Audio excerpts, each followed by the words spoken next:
Well, my name is Stephen Staline. I'm the producer of Tagata Pasifika. The show's 23 years old. It's been on air constantly, like 52 weeks of the year, since 1998. I've been producer since the early 90s. Tagata Pasifika is a news and current affairs driven program of cultural identity. We try to reflect what's going on in the community, and the community is very complex. There are 7 major groups. The notion of Pasifika is a late 20th century one. There's no more Pasifika than you're European. And there's differences too between the New Zealand-born Pacific people. Throw them into Samoa, they'd be completely lost. They've never seen a palm tree in their lives. They've never lived a traditional lifestyle and certainly wouldn't fit into a village lifestyle. The Pacific community is very, very young. 70% are under the age of 30 and 50% are under the age of 20. So we have our challenges.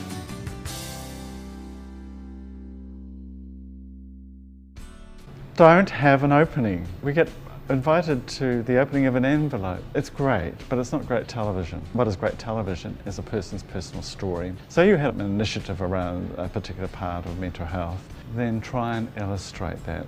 Try and illustrate the change that you want to see. You know your community's best. Find the best example of what you want to achieve from the people that you've already helped.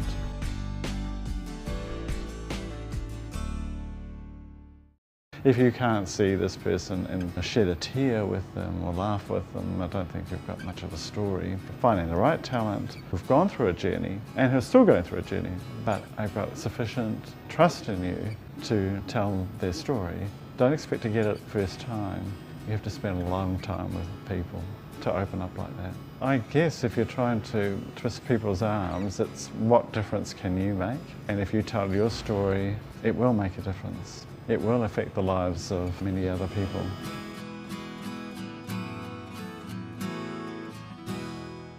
We've always had difficulty around getting people to talk about their mental illness. We had a spate of young women abandoning their babies under churches and things, and this was extremely difficult for us to broach because this is a cultural and a mental health issue, but we could never get the talent to tell us why, so we'd get a bunch of experts telling us what we should think. And even then it was difficult for us to find Pacific experts, so we would have Palangi experts telling us what it was. So what's right for the Pacific community? To see themselves and to have a real person that has gone through that journey.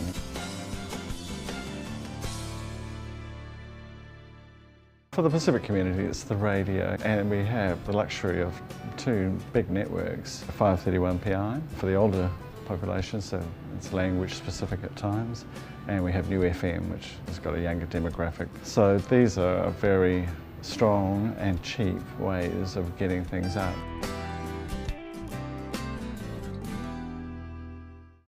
You can spend a lot of money making pamphlets and all the rest of it, but why?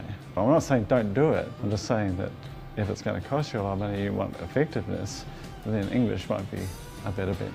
The Niueans and the Cook Islanders are the most fragile, in my opinion, because they've had such a long association with New Zealand and there's cultural loss and language loss going on. Samoans are very strong, the language retention is great. Tongan community, for sure, you'll get the older people.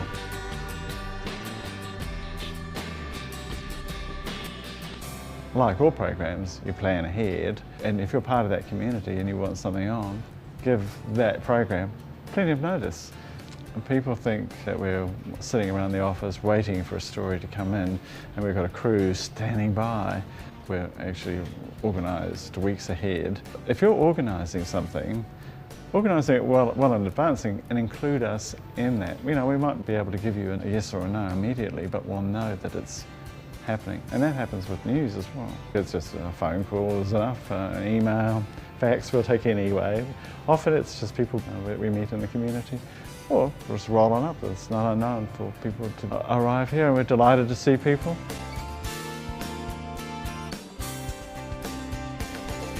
When we did the Like Minds, Like Minds special, and there were 2 programs, there were several aims and objectives that we worked with the Ministry of Health Pacific communities, mental illness is acknowledged, but I think that, a bit like the John Kirwan story, you know, when they see ordinary people that you would never think of having mental illness, actually they have, and do, and everybody will encounter it sometime or another in their lives, but there's a way through it, and and it's not an object of derision.